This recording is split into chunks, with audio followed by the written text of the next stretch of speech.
Sunil math classes में आप सभी का स्वागत है। आज नवंबर के जो इस बार अक्टूबर महीना में जो एग्ज़ाम हुआ है हिंदी का, उसके क्वेश्चन का वस्तुनिष्ठ देखिए 1 से लेकर 30 तक प्रत्येक प्रश्न के बारे में बताएंगे। यहाँ पर है पहला नंबर में य वर्ण का उच्चारण स्थान क्या है। तो य वर्ण का उच्चारण स्थान आपका तालु होगा। निम्नलिखित में कौन शुद्ध शब्द है। दूसरा नंबर स्मृति, ये भी गलत है।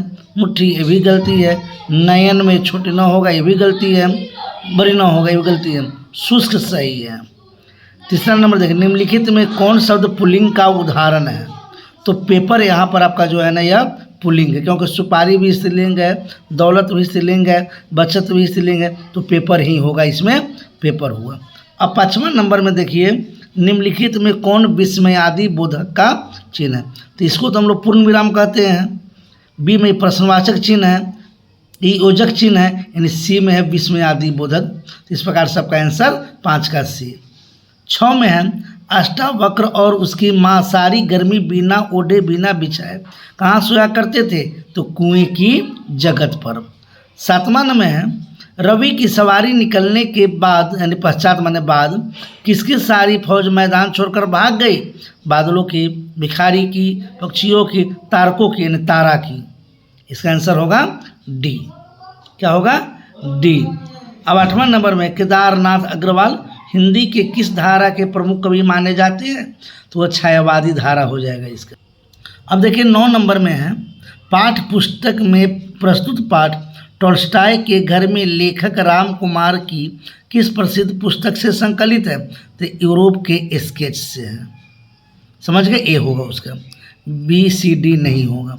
10वां नंबर में निम्नलिखित में कौन पटना चित्र शैली के प्रमुख चित्रकारों में एक है। तो इसका आंसर हो जाएगा आपका राजा रवि वर्मा यानी 1।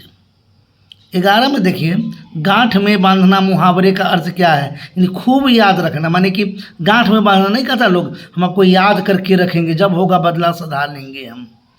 आप 12 नंबर में यानी इसका बी हुआ 11 का। 12 नंबर में देखिए आप बैल मुझे मार, लोकोक्ति का अर्थ क्या होगा। आप बैल मुझे मार, इसका अर्थ क्या कि अपने आप जानबूझकर अब विपत्ति मोल ले रहे हैं, यानी डी इसका होगा, जानबूझकर विपत्ति मोल लेना।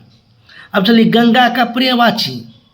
तो यह है, जल्दी है, कालिंदी और भागीरथी। तो भागीरथी तो सभी जानते हैं, तो भागीरथी होगा। जागरण का विलोम शब्द उल्टा माने, जागरण माने तो जगना, तो निद्रा माने सो हुआ, निद्रा होगा। चलिए 15 में नारी शब्द का अर्थ क्या है। नारी यहाँ पर बड़ी र है, छोटी र रहता तो स्त्री होता है। नारी ये नस, नब्ज जिसको हम लोग कहते हैं उसका होगा नस।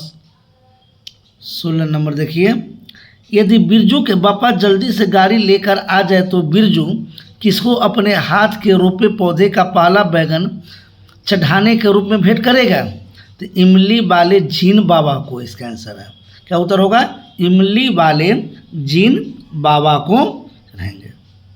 अब चलिए यहाँ पर मधुमालती के रचनाकार कौन है। तो मंझन जी हैं।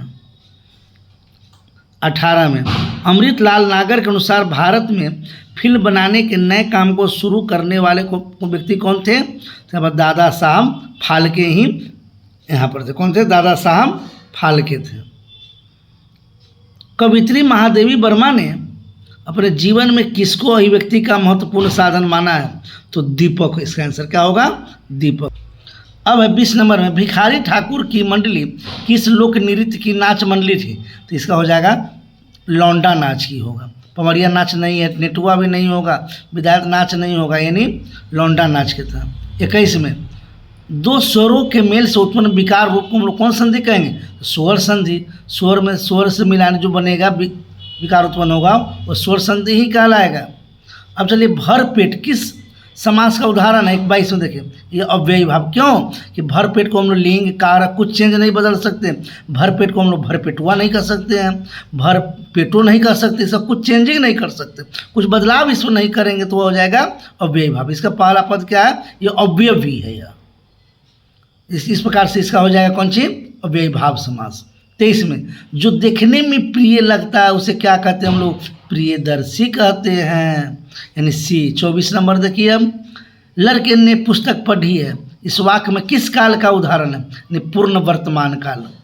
मैंने लड़के ने पुस्तक पढ़ी है, मैंने इसका अर्थ पढ़ लिया, मैंने पूर्ण किया है वो, इसलिए पूर्ण वर्तमान होगा। वर्षा के लिए मेघ चाहिए, 25 नंबर, वर्षा के लिए मेघ चाहिए, ये किस कारक का उदाहरण है?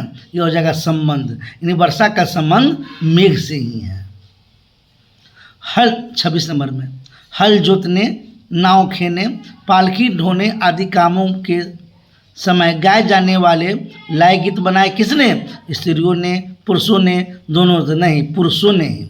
हल जोतने, नाव खेने और पालकी ढोने के काम पुरुष ही करते हैं, इसलिए पुरुषों ने ही बनाया है इसी को।